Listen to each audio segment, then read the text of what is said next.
The Nigerian Midstream and Downstream Petroleum Regulatory Authority has released upward review of the domestic base price and applicable wholesale price of natural gas for strategic sectors by 11%.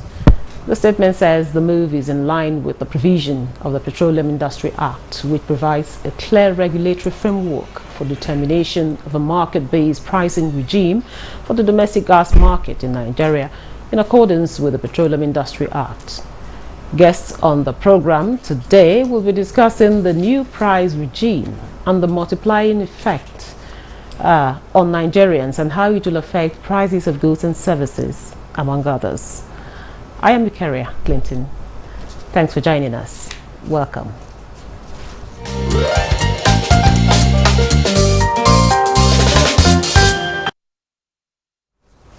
Now, joining us in the studio to discuss the increase in the price of gas is Olabode Shomi. He's an energy expert and a public affairs analyst. You're welcome to Nigeria today. Thank you. Always a pleasure to be here. Now, Olabode, you just had the introduction, the increase in the price of gas. Now, there's a new gas price for strategic sectors. Now, tell us, how do you perceive this new price? Okay, before we even get to the price per se, let's understand the importance of this sector. Because the importance of this sector is enshrined and rooted in the whole idea of having a domestic price itself. So Nigeria started as a gas exporting nation. We basically were exporting a lot of gas, and it was discovered at a point in time when gas prices fell globally, which was also when oil prices fell globally, that we actually have a market that can actually absorb our gas in terms of the sheer numbers of what we produce. And they came up with the gas master plan. Part of the gas master plan stipulated that 4 strategic areas be identified. The first is LPG, which is your cooking gas, gas-based industries. Those are industries that use gas as feedstock. So you're talking about fertilizer, you're talking about methanol, you're talking about steel, those kind of industries. Then you're talking about gas for the industrial sector, which you use for boilers, for machines and all that. And of course, there's gas to power, which incidentally takes the big chunk of it. Now, the whole idea of all these strategic sectors is for the development of the nation and the industrialization of the nation. And nobody needs to tell anybody that these sectors have been bashed, have been affected, have been, I mean, whatever English you want to use, by the dynamics that have happened in the last 1 year as a result of various economic policies and the issues that are happening globally. So when they say that the PIA gives the regulator the mandate to determine a market sensitive price, because ultimately that is what it is, the question now begins is that, was a proper market survey, market research done? If the answer is yes, who are privy? Is it a secret document? Is it a market document? Are there people that are privy to this? Because the idea is that you don't want entrenched interest trying to pull the strings within government agencies and giving us what should not be, because there wouldn't have been this kind of hue and cry and backlash from the industry if there was a sensitization to what is real to the industry. So now tell us, what is the implication of this increase in price? It's simple. There will be increase in production of the value, increase across the value chain of those services. So if, for example, when you talk LPG, which is your cooking gas, the price will increase because the feedstock itself is increasing. So you should be expecting some amount of increase depending on how the market plays around with it. Gas to power, you're expecting that your electricity, the cost of generation will increase, which will ultimately be passed on to distribution, which will also be passed on to distribution, to transmission and distribution, which probably means there will be increase in power. The gas that goes to industries, whether it be those who are manufacturing and all that, as long as they're using gas for something, probably means there will be increments in that as well. So you're probably looking at something that in terms of the real economy that will affect it in the range of how petroleum price increase in petrol affects the economy. Okay. Now, how might this, this new wholesale natural gas prices contribute to the overall growth of the energy sector? Well, when things are hydra-headed, it becomes difficult to speculate so that one does not say the wrong thing and discourage and all that. But it is important to note that these prices have been increased before. And I think as of 2018 or so, there was an ad hoc committee set up by the minister, a ministerial ad hoc committee to look at gas pricing. And that committee recommended the reduction in prices to what we currently have now. So if the prices before now had been increased with less economic uncertainties, and they looked at the dynamics and we saw that there was a need to reduce it, it becomes necessary to understand the wisdom and the circumstances really that determined that this was in the best interest of the nation. So in your own opinion, what are we looking at, the short and the long term effect of this increase? Well, for the upstream people, the producers, they will get more value for money. They'll probably get more money. For the downstream people, it remains to be seen, because it's one thing to increase prices, is another thing for the market to have the capacity to engage it. Many times there's the assumption that the market does not have any choice, but the market will engage. But sometimes do nothing is also a competition. In other words, sometimes people can just decide not to do anything. So it's too early in the day to start making long-term predictions, but definitely there will be reactions. And what I would have expected is that where that market survey done, where they sensitized the stakeholders and sensitize the market, because ultimately the market owns the value chain, there will have been some kind of understanding of the implication. Because if you are talking to a man who is manufacturing plastics, who uses gas, and you are increasing his production by say 20% by just the increment in certain parameters, he probably will tell you if he's likely to lay off more staff, if he's likely to shut down. I mean, during that market sensitization process, all that will have come out of the pre. If you are talking to the GENCO, the generation company, and you are telling them that this factor, let us not forget that most of them are owing the gas producers over ₦1 trillion at the moment. I mean, some amount have been paid, yes, and the legatives there are being looked into. But if you are now making this kind of sudden increase, what are the implications? Those are the things that market survey should have predicted, so that it will not put the regulator in a situation of uncertainty. Control is very essential for anybody playing Big Brother. You need to understand the market, be able to predict the market, be able to predict within reasonable circumstances the feedback that will come as a result of actions and inactions. And that is probably what is not being seen now. At the end of the day, what should be most important is the overall survival of the economy and improvement in the economy for everything. Because if an industry collapses, the upstream producer has nobody to produce to. The regulator has nobody to regulate. We have no benefits of modern society to enjoy. So the first and fundamental priority for everyone is the survival and the progress of the industry itself. Now, while we are talking, I was just listening keenly to what you are talking. Overall, what would be the economic impact on the ordinary Nigerian? Because you rightly mentioned the cooking gas is also affected, right, with this increase. So what will be the economic impact on the ordinary Nigerian? Well, maybe the housing allowance, the monthly allowance I give to my wife will increase, but I'm just joking. But definitely there will be increments. I mean, if we are to call a speed, there will be increment across board in the real sector, particularly those that use gas. It's as simple as that. There will be increment. Well, I haven't heard that there will be increment. Now, how would it affect, I will ask again, how would it affect the energy landscape in Nigeria, particularly in terms of affordability and accessibility? So affordability is a complicated economic term, because what is affordable is dependent on so many factors. But like I said, there is the assumption that people will ultimately always buy.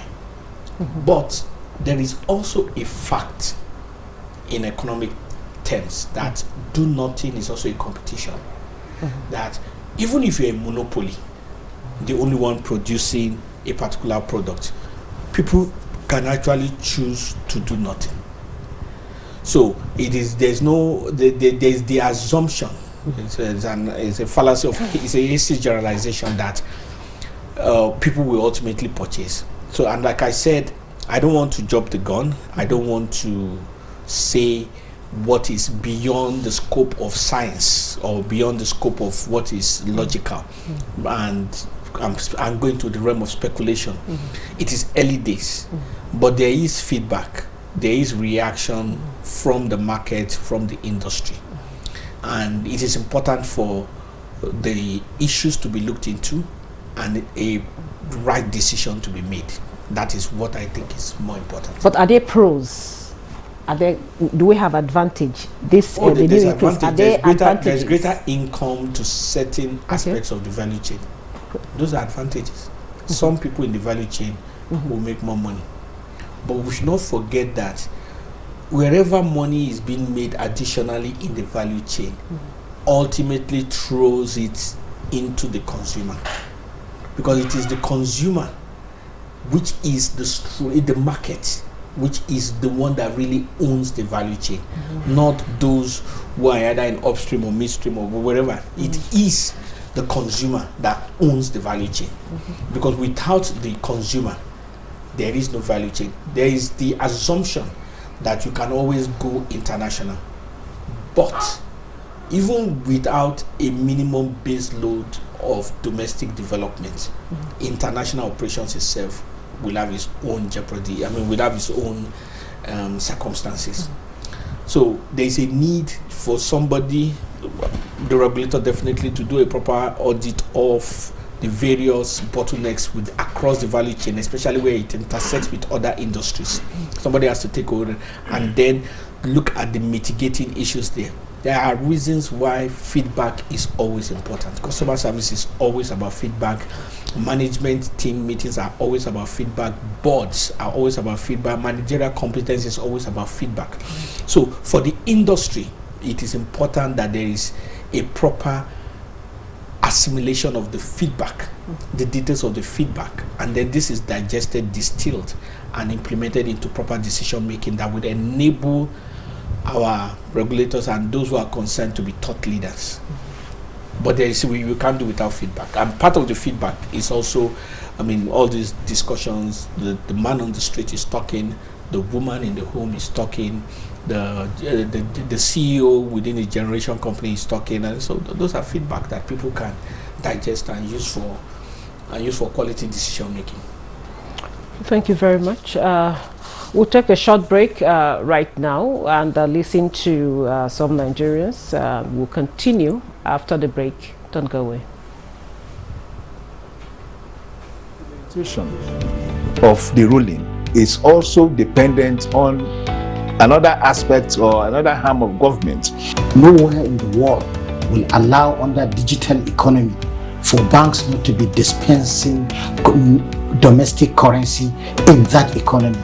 What will make this one different? We want to know what they do as occupation.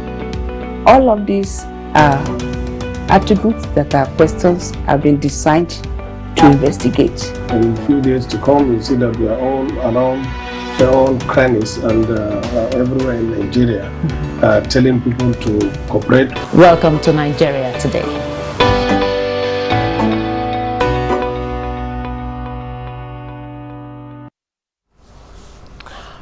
Welcome back. This is still Nigeria Today, and we're looking at the new gas price for strategic sectors. And I have with me here in the studio an energy expert, Olabode Shomi.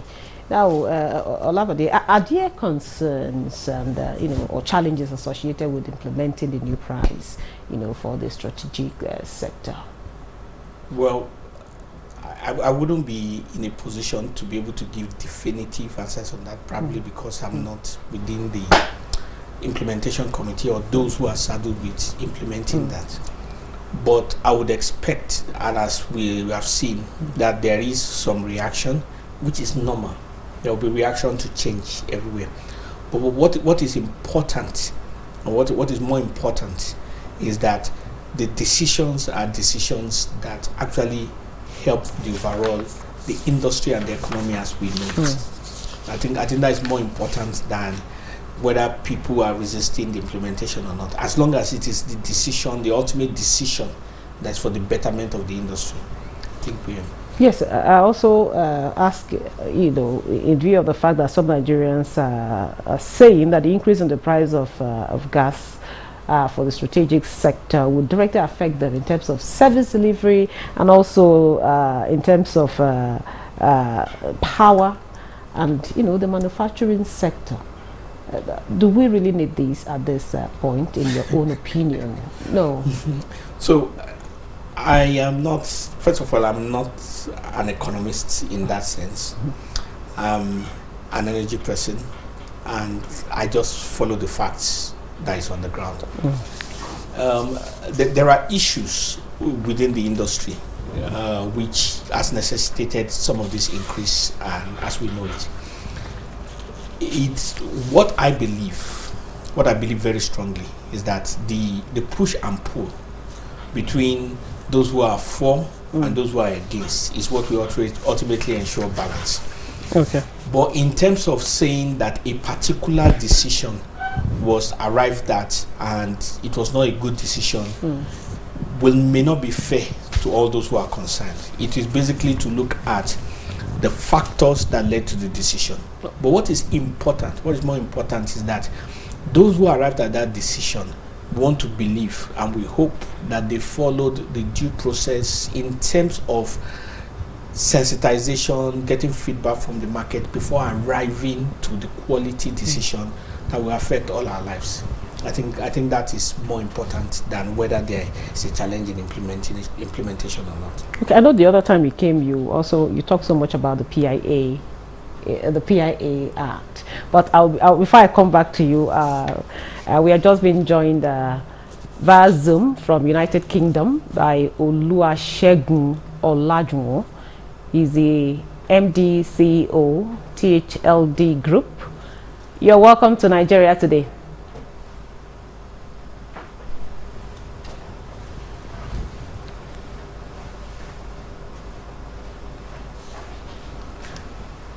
You're welcome to Nigeria Today. Yeah, good evening, everyone. Thank you very much for having me. I don't know if you, I didn't hear the introduction. Okay, you're welcome. Now, we're talking about the new gas price for strategic sectors. Now, in your opinion, what are the implications of these increase in price of gas?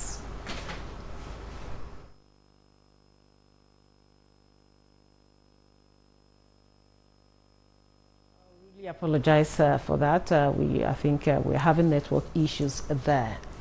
Now,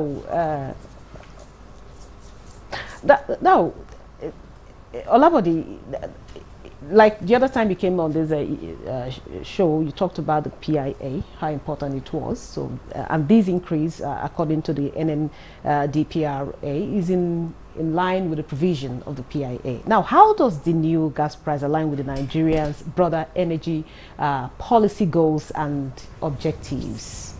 Okay, so the PIA is a law. The law does not solve every problem. In fact, there are certain things that laws cannot do. And that's why when it comes to governance, you have laws, you have regulations, you have policies. Take, for example, there is a policy of palliatives which came in during COVID-19, where government were giving palliatives to people on the streets as a result of the fact that people were not working and certain people were dying. That cannot be a law. Because if it were to be a law, immediately COVID was over, it won't be over. And nobody will have the capacity to make it over. It has to follow through the process of parliament to make it. So what the law has given energy to the regulator for it to do its work. I will have to stop you here, so that to bring in Oluwasegun. So Oluwasegun, I was asking the implication of the increase in this gas price for strategic sectors. Yeah, I think I already picked the implication. Are you talking about the gas pricing? Please, could you come again? I can hear you clearly now. You know of the new gas price that was just released by the yes. Okay, so what, in your opinion, what would be the implication of these of the increase in gas price for the strategic sectors? Yeah, thank you very much for having me, and good evening, Nigerians. For in terms of gas to power for transportation, in the case of the auto gas that the government is talking about, benefits and the advantages of this pricing, don't forget it's the natural gas pipeline pricing that has been updated. So we need to now look at the natural gas pipeline. There are other processes before it becomes final gas for consumption or for utilization. In the case of gas for power,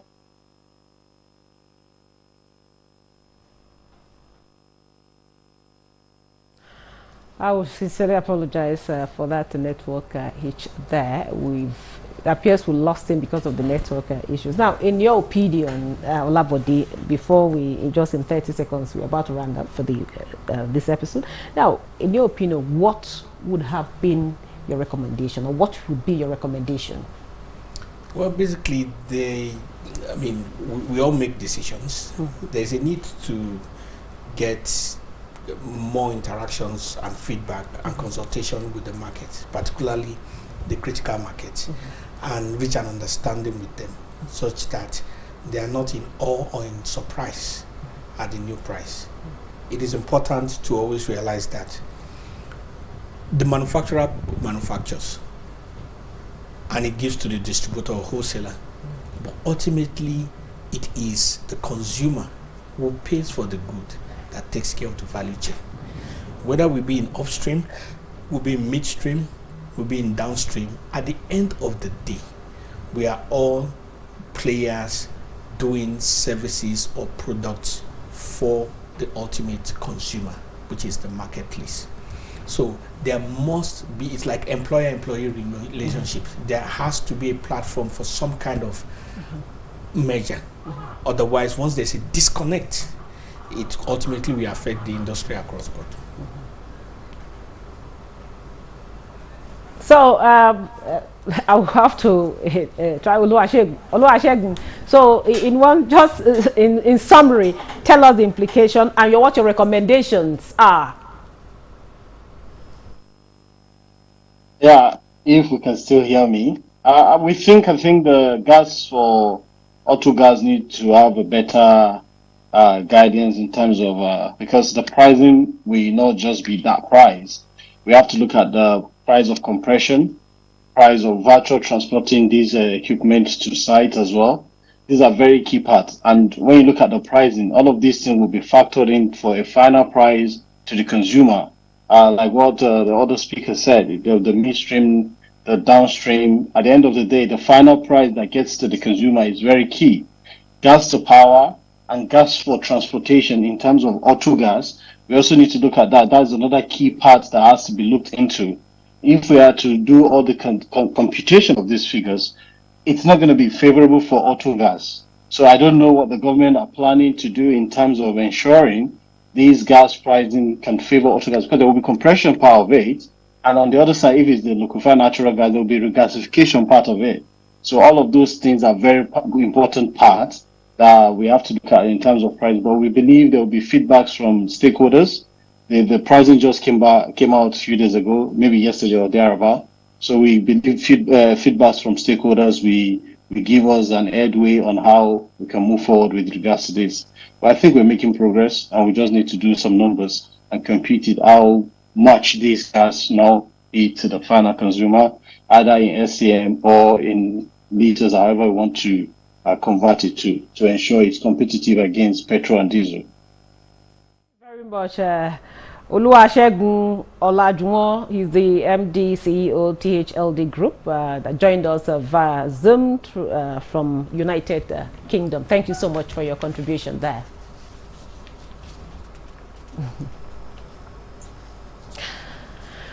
And also, we also had Olabode Showumi, an energy expert and a public affairs analyst. Thank you so much for your time and contribution. Pleasure is all mine.